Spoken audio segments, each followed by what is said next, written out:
Welcome to Books I Make My Husband Read, a self-described hilarious and heartfelt podcast where I, Kristy, the devoted book lover, curate an unexpected reading list for my husband, John. And that's me. Each episode will dive into lively discussions, humorous debates, and surprising insights on the books Kristy just has to make me read. We're here to explore everything from timeless classics to quirky hidden gems, challenging our perspectives and inviting you to join in on the fun. So settle in, grab your favorite beverage, and get ready for another literary adventure.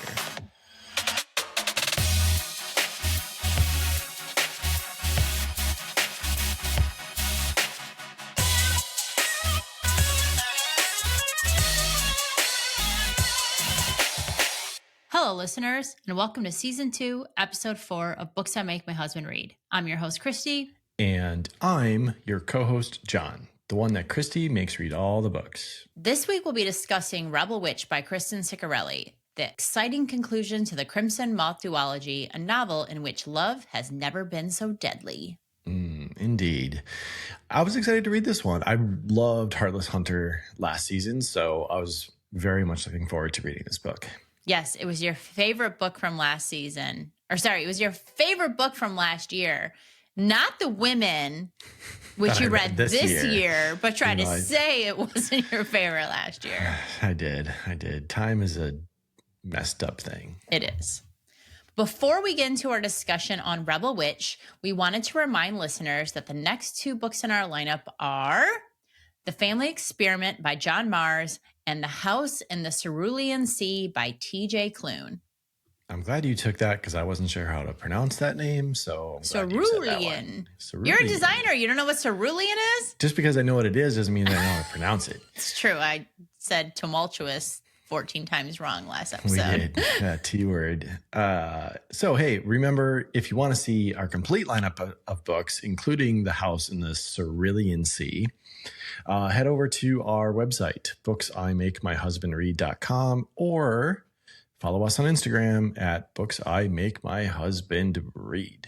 Yes, and while you're there, drop us a comment or send us a DM if you have questions that you'd like us to answer on the show. Or if you have feedback, we're open to that as well. You can also email us at booksIMakeMyHusbandRead@gmail.com, and we'll be sure to answer all those questions in an upcoming episode. Also, we wanted to send a special thanks to our listeners. Our last episode was our most listened to episode to date, and we had the highest engagement during any release window.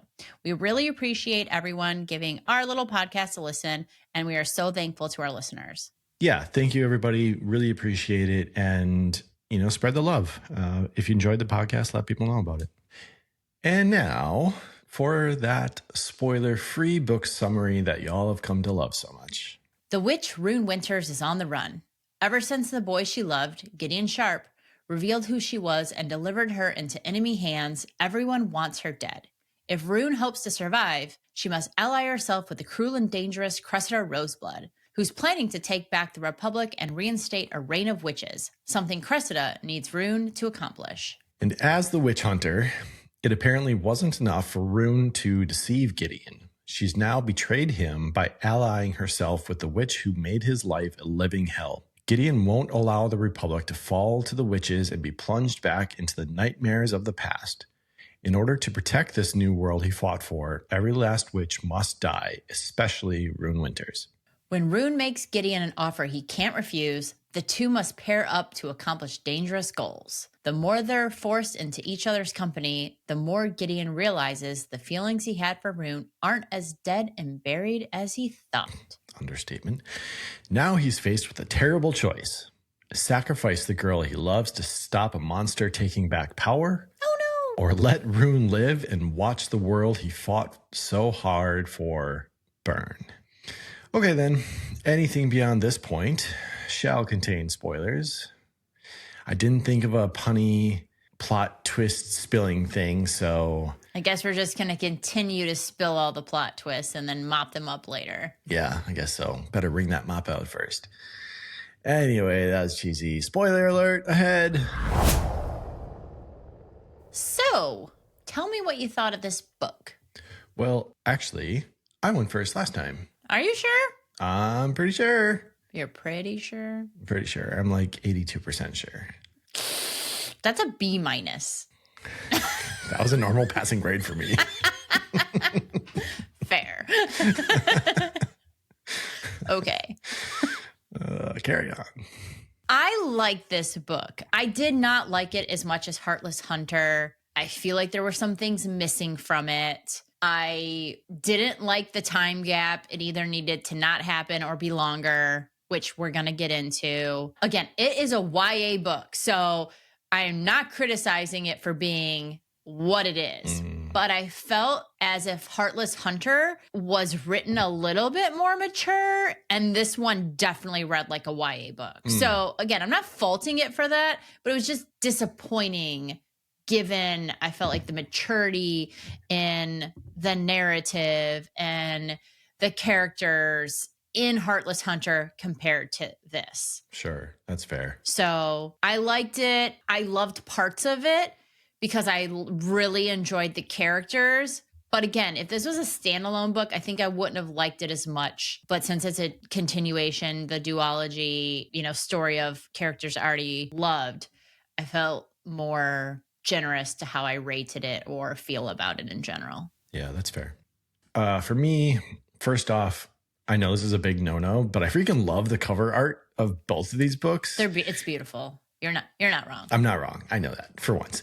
I totally would have judged this book by that cover and probably wanted to read it anyways. But of course, that's assumed I would have known how to find the book in this giant bookstore without you recommending it to me. So there's also that.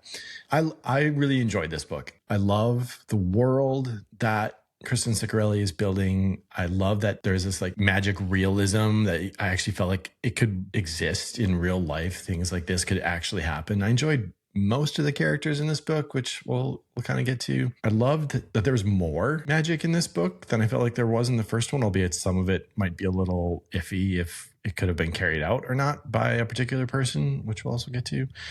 Honestly, but you alluded to it in your monologue. I think my biggest takeaway from this book is that I wanted more depth. Yeah, absolutely. And it's because I love the world that she's building and the characters she's building. It's like, oh my God, there's so much more here. I wanted more. And there are ample opportunities, right? Like there's plenty there to peel back the layers on. And most of what we got was I love him, I hate him, I love him, I hate him, back and forth, which we'll talk about. But overall, I really enjoyed it. I think I agree with you though, and your other point too, that if it wasn't a continuation of a book, I don't know that I would have enjoyed it as much. Yeah. All right. For discussion, let's start at the beginning of the novel. This book picks up 2 months after the ending of Heartless Hunter. Did the time gap work for you? Do you feel like it should have been longer or shorter? And I already have spoiled my own answer to this, but give me your thoughts on this, and then I'll give you additionally why I feel the way I feel. Yeah, I felt similar. It's like in this awkward middle ground. It's like puberty. Like things are kind of changing, but not in a really meaningful way. Oh my God, that's such a weird correlation. Okay. Yeah. So take that for whatever image you want to create. I would have preferred it to been like either considerably longer, a year or more, or right from when the last book dropped off. It was just in this weird middle ground. And like, I wanted to know what happened on that ship between Rune and Cressida. Like, Cressida just killed Alex. Yes. And how does she feel about that? Also, she just found out she's Cressida. Yeah. She thought she was Verity. We got some things to talk about, girl. For reals. And like, how did her and Seraphine's relationship build? And like, she was this mysterious person through the whole first book, and we were just so left to assume that there was this pre-built relationship because of Nan. And well, not even, it wasn't, because she didn't know who Seraphine was. She just went to go get Seraphine. Nan had said, Seraphine will tell you everything else. And she never had that opportunity. Like, they didn't have a relationship before that. Right. No, I meant the relationship between Seraphine and Nan. Oh, it was, okay. I guess it was implied that like they had a relationship. Oh, yeah, so she was inherently trusting Seraphine because Nan told her to go find this. Yes. So yeah, like I said, it was this weird in between the time gap thing. So what else were you going to say about it? All those things, and I agree with, but also what really didn't work for me and leads into my next question was, one of my biggest criticisms, specifically, and it relates to this time gap, is Rune's evolution of casting spells. So we leave her in Heartless Hunter, and that's a book where she was struggling to cast some of these basic spells. Remember, Verity was actually the one coaching her, which I thought was weird.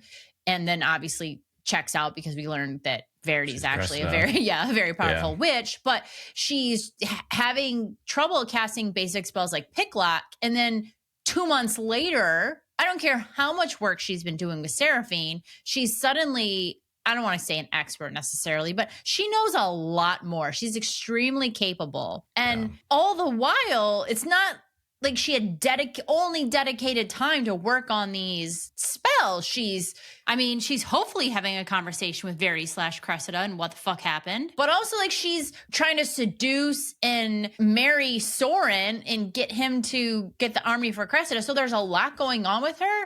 And she's advanced her spells this much. I mean, that bothered me a lot. Yeah, I agree. There's just not enough time to feel realistic that all those things could have happened in any meaningful way. Yeah.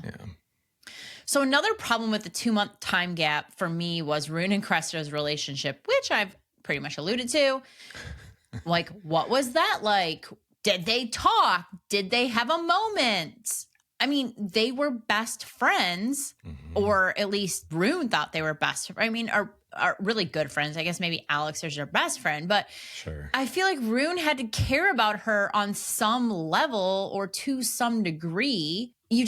Even this horrible thing, I think that it's kind of like how she was with Gideon. I mean, I just see the Rune as this person, like, this is horrible, but also I have these feelings for this person aside from that and apart from that, because she's been such a good friend to me for so long and helped me out and helped my cause.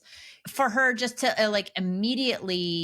not immediately, because she obviously wanted to get the army for her, because she wanted to, like, her big motivation was, I can't go back to the Republic and be myself. So the least worst option for me, because this is America and this is how we choose our president, the least worst option for me is Cressida. So that's who I'm going to align with. I don't know. I've said a lot, but I didn't like the time gap because, again, it needed to be pick up so I can find these things, or be much further out so that I'm not questioning those things and I can see the stuff that has gone on since then, like hopefully through a new spot that they're in. Instead, to me, they're in their same spot and they should be talking about all this stuff. Does that make sense? Yeah.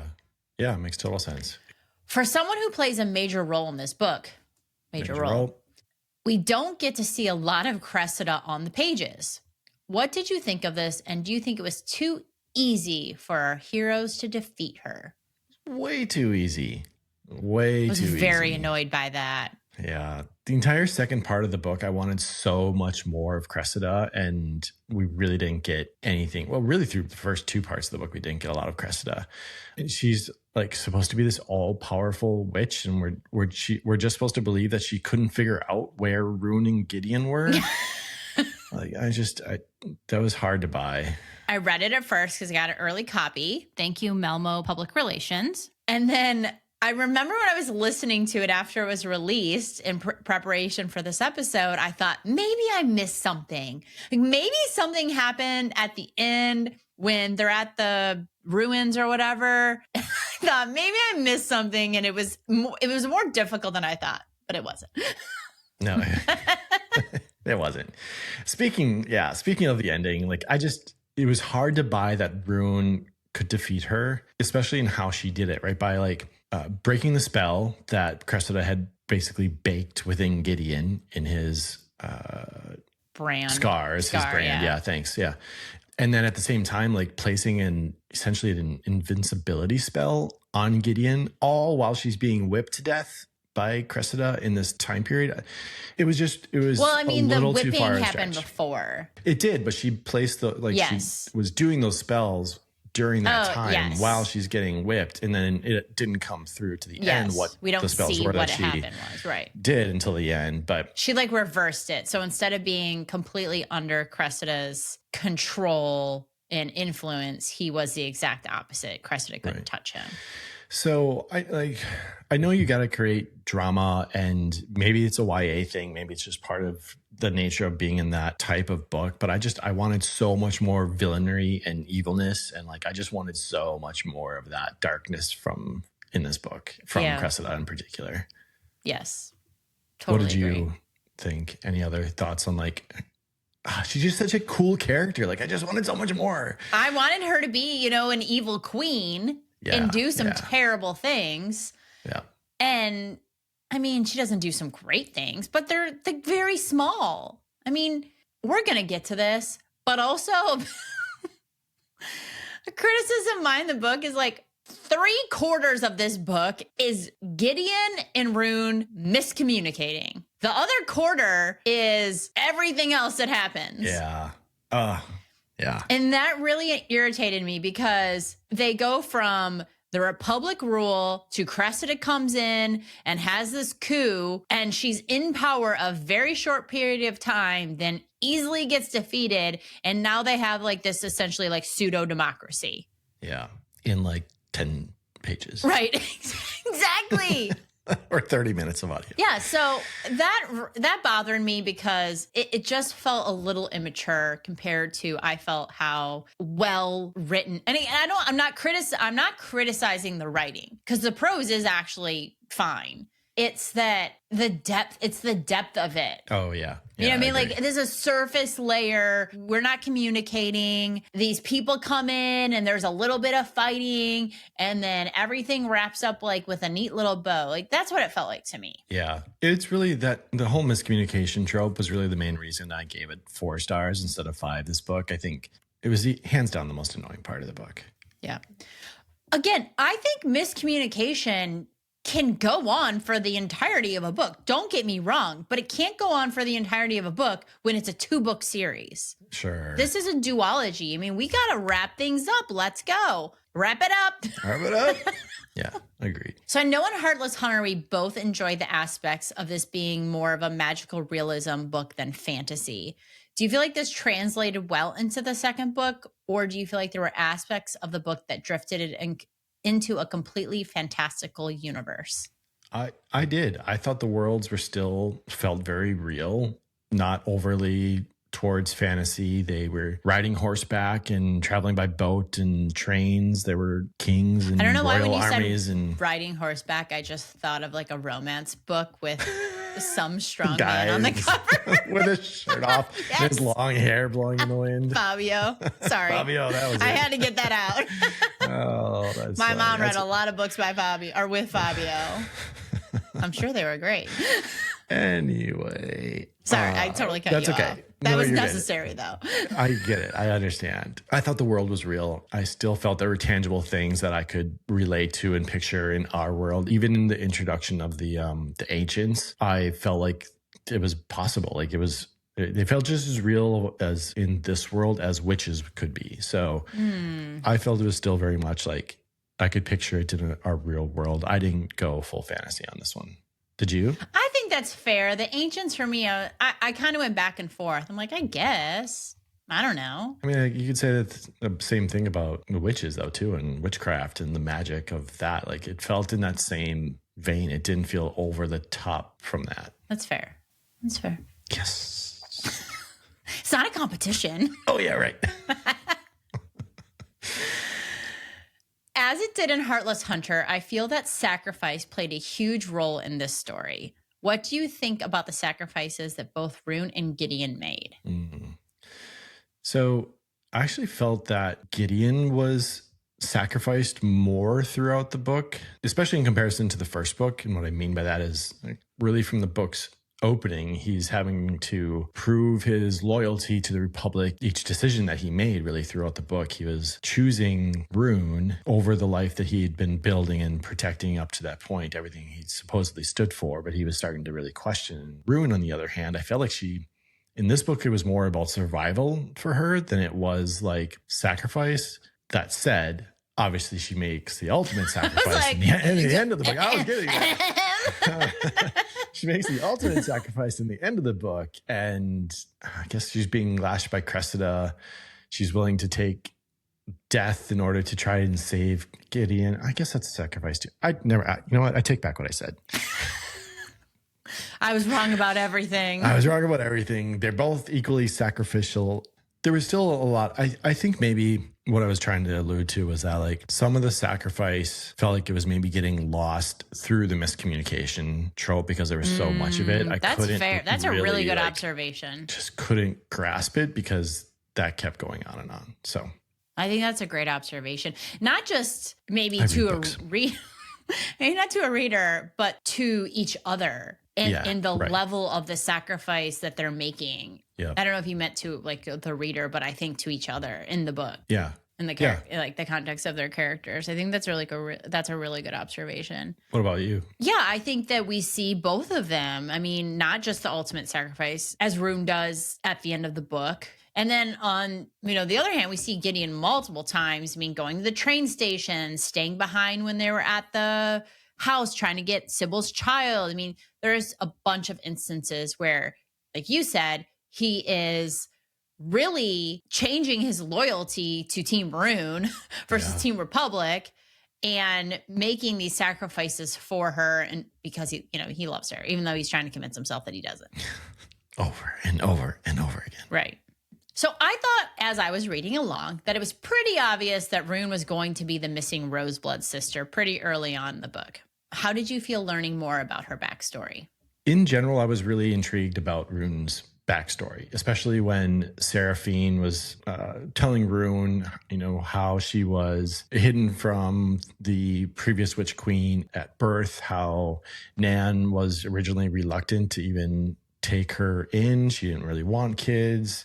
Again, this was another place like I wanted more. How did Nan know Seraphine to begin with? Was she ever fearful of being discovered of who this child was? Like, there's so much here.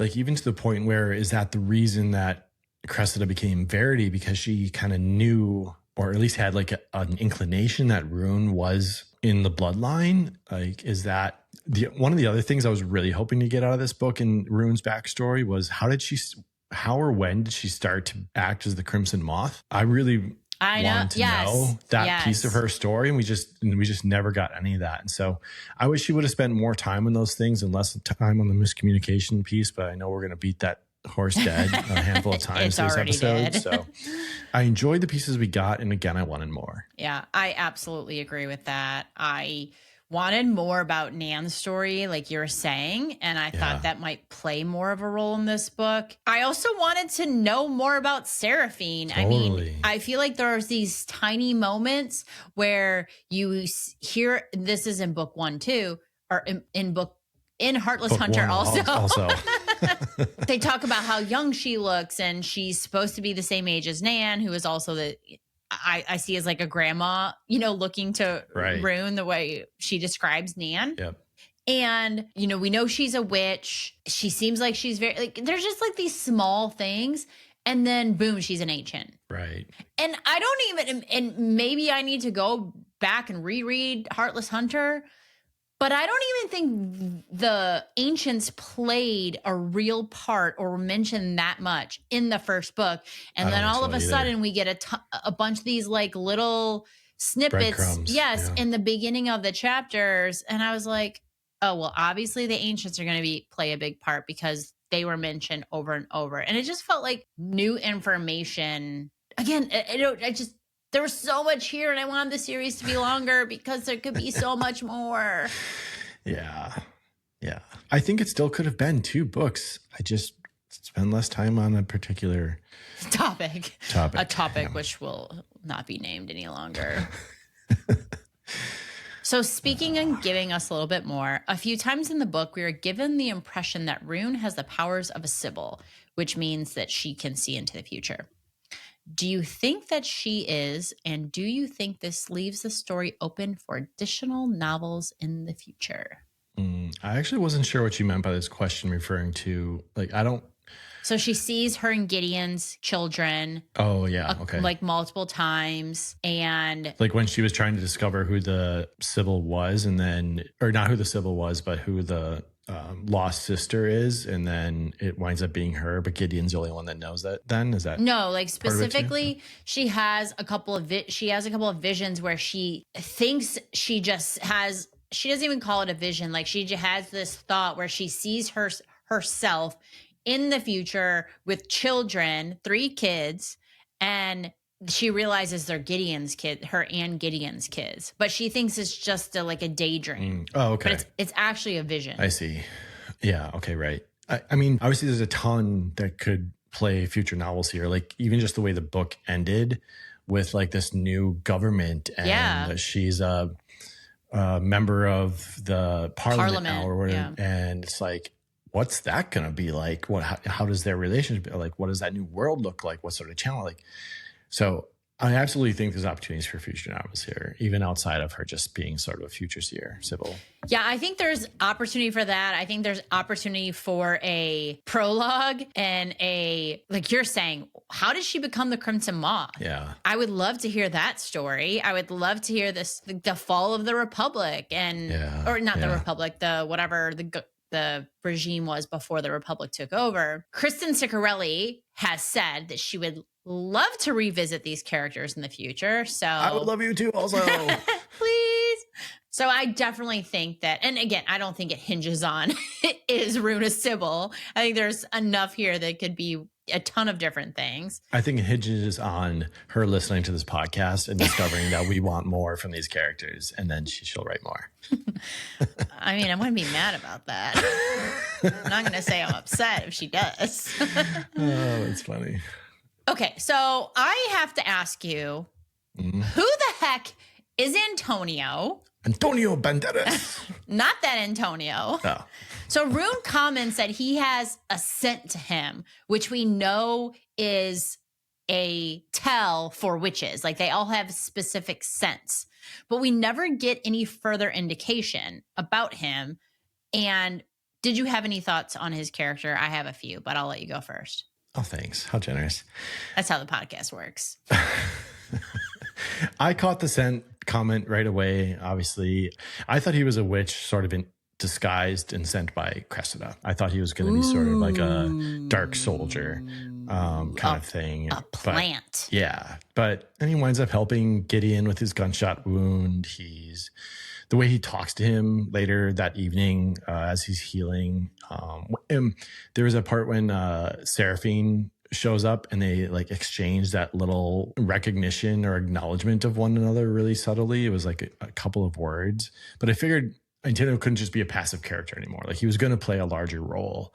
All that said, his introduction still felt random. I actually didn't even remember his partner, the guy that Rune recognized when Antonio was introduced. What was his name? Do you remember? Bart Wintholt. Bart. How dare you forget a man named Bart? I know. Shame. I didn't dislike Antonio's character. He felt a little forced. I wish there would have been more breadcrumbs leading up to him, or even just the concept of the kind of person that he was. That he just didn't have a smooth entrance to the story, and given the role that he winds up playing in the end. I think that's it. I don't feel his introduction is jarring or anything like that, but it falls flat. I was excited for it. I'm like, oh, this is a person. Like he's a witch. I didn't think about the plant thing. That's an interesting idea. And then he immediately kind of warms up to Seraphine, and they're doing several things together. And I was like, oh, he's an ancient.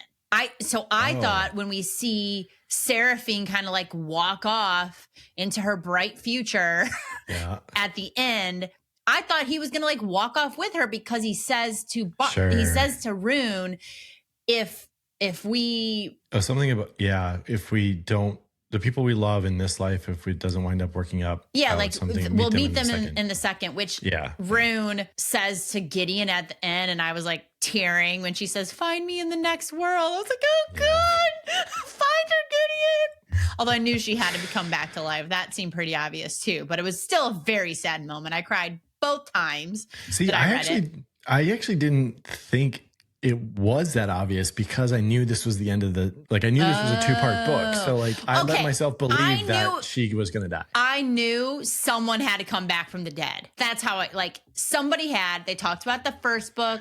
They talked about in this book. We talked about that in the first book. Someone had to come back full on ghoul style from the dead. That had to happen. Okay, so he says that, like what you just said, this world or next. So I thought that was intentional. He's saying that he will love Bart in another world. But no, he ends up being nobody. Or we don't know. So maybe there's going to be a whole book on Antonio. Who knows? Unless both of us misread who Antonio is. He ends up being nobody to me. Yeah, the way that I read him, he was like a channel for the ancients. The ancients sort of spoke through him, and this one happened to be wisdom. How? Because he's wise? Yeah.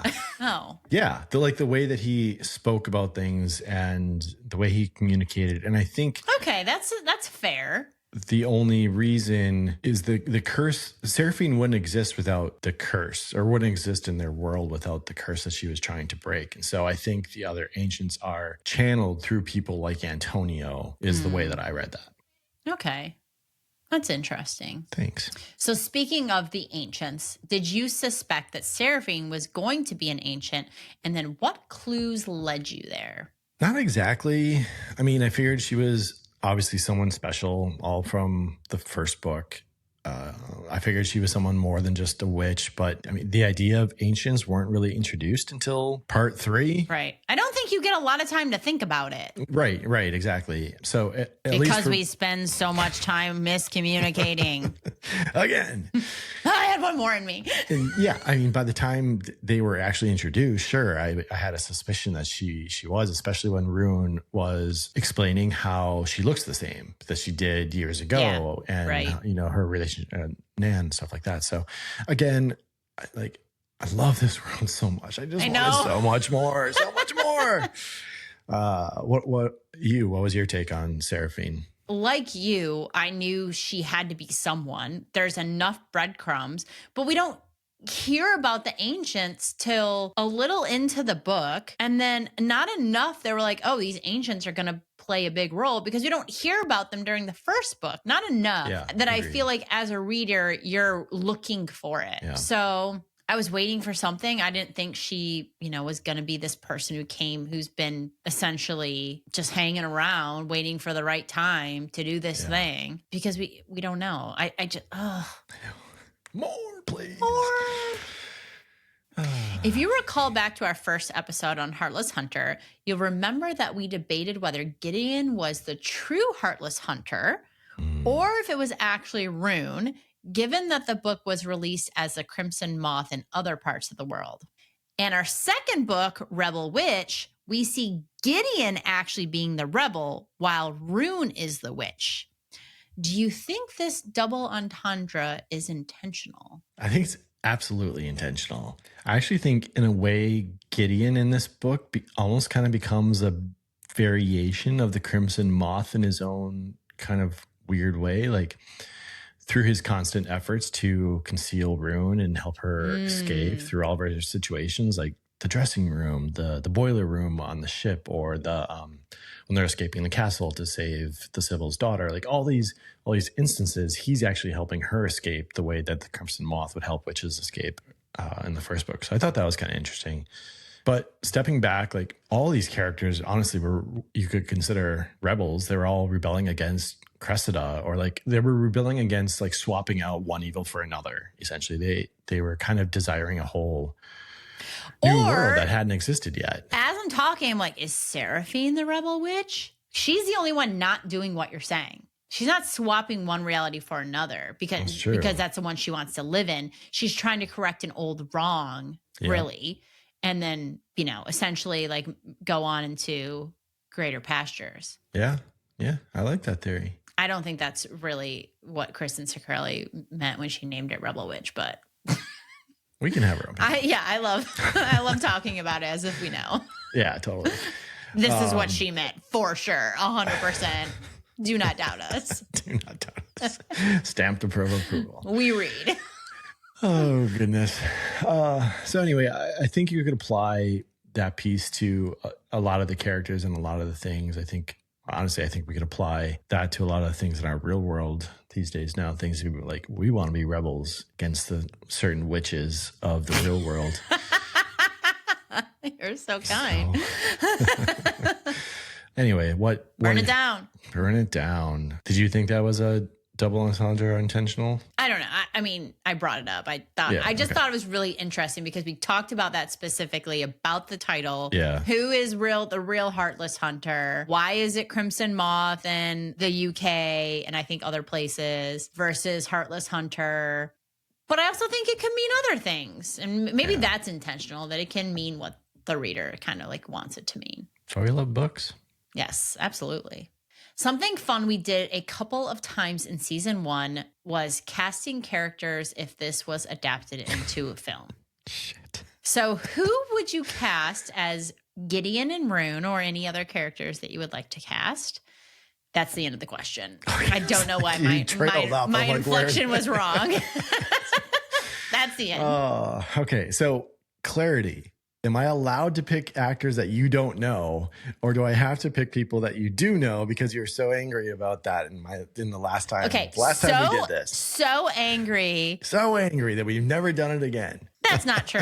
Well, it is true that we've never done it again. Not because I was angry. I know. I'm just joshing. So I think people still say. Feel like it was spilling your plot twist. You Googled it instead of just people you thought. Well, yeah, that's how I prepared.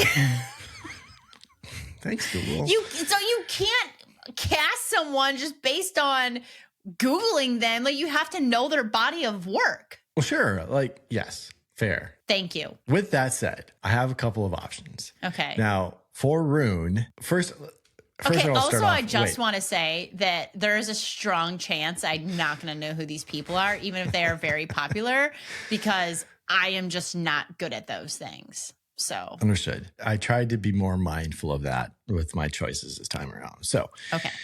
With that said, to start off, if I know these characters are meant to be a little bit younger, so if we park that thought for a hot second, and my option for Rune would hands down easily be Keira Knightley. I think she would be awesome in the role of Rune, but I don't think she's young enough. If she'd also have to dye her hair, to a shade that I don't think would be flattering to her. I think Keira Knightley is amazing, though. Yes, she is. Just to be clear, well, you're really not going to like my other. So if age was back in play, well, we could say. Who would we cast? We're making up rules as we go along. Here. It's our podcast. Oh, that's right. There are no rules. We could say, who would we cast? Like, you saw the reels if Avengers was made in the 80s, who they would cast. Yeah. So if this film was made in the 90s or 2000s, whatever, I'm not sure exactly how old she is. Probably my age, so like maybe like 90s, early 2000s. That could be. I mean, we could do that. But anyway, what are your other ones? Okay, my other ones for more like now would be Haley Steinfeld. I think could be a good Rune. I think she has like an attitude and sort of a rebelness about her that I think could work for the role. But the other one that I thought could be an interesting little twist would be Anya Taylor-Joy, the actress from Queen's Gambit. I know who that and is. she's also in that new thing now, the Gorge. Yeah, on where Apple she TV looks Plus. AI. In the posters. Yeah. So that's who I had for Rune. I only had one. Well, that's not true. I only had one guy for the now that I thought could work for Gideon. Again, but you're going to scold me a little bit because I don't totally know him, but he's in 1923. Okay, so you can't pick someone you don't even know. Wait, I can because Oh my God. This is against the rules. If you look at his photos on IMDb, he is almost exactly what I visualized in my head. Wow. Okay, what's his name? Brandon Sklaner. Oh, yeah, I know who that is. I actually know who that is. He's in what is it? The Colleen Hoover. It Ends With Us, right? Brandon. Sure. He might be in that. Anyway, so I thought The way he looked was that's like him. exactly That's him. who I had in my head as I'm reading it. And when I found him on IMDb, I'm like, holy shit. Did you just hear yourself when I found him on IMDb?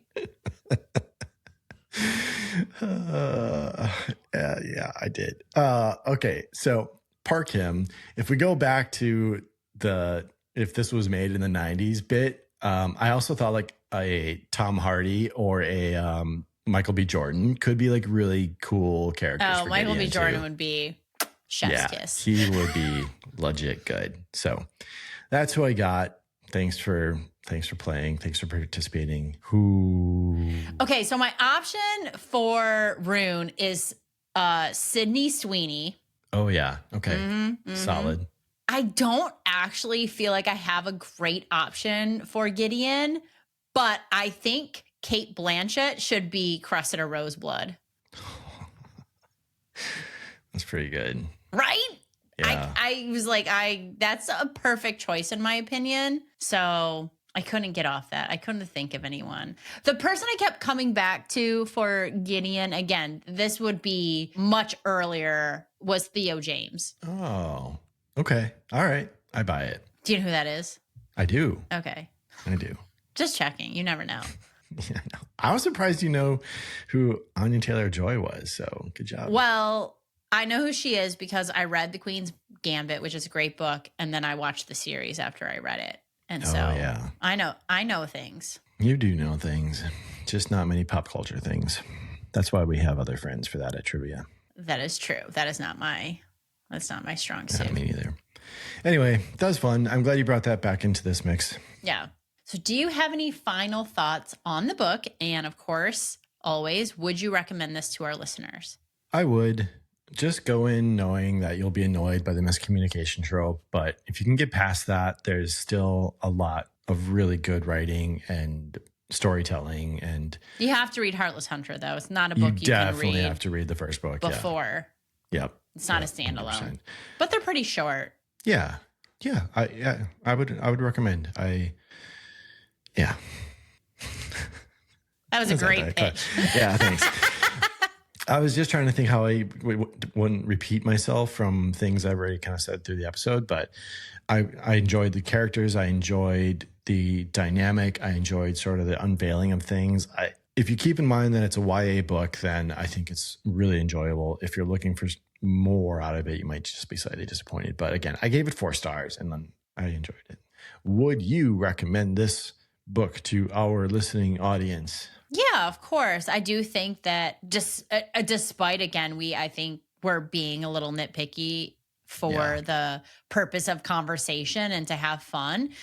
But I enjoy the book. I mean, I enjoyed the characters. I look forward to future books by Kristen Ciccarelli, not just in this, but reading something else that she writes.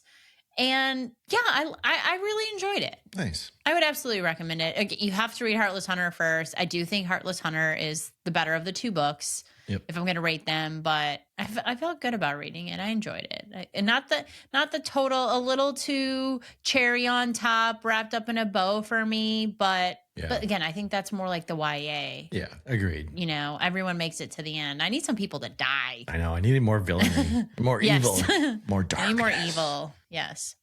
Murder. Well, on that note about death, we want to remind everyone that the next 2 books in our lineup are The Family Experiment by John Mars and The House in the Cerulean Sea by an author. by TJ Klune. Yeah, there. That was funny. And as always, don't forget that a free way to support our show is by leaving us a review and rating us on Apple Podcasts. Also, if you don't want to rate us, but you have a question or feedback, you can email us, as we mentioned, at booksimakemyhusbandread@gmail.com, and we would love to hear from you. But we would also really like it if you rated us. It's a great way to help people discover our show. I guess that's it. That, my friends, is another one in the books. It is. And who knows, maybe this will be the one your husband reads. But read Heartless Hunter first. Absolutely. Take care. Okay, then, bye-bye.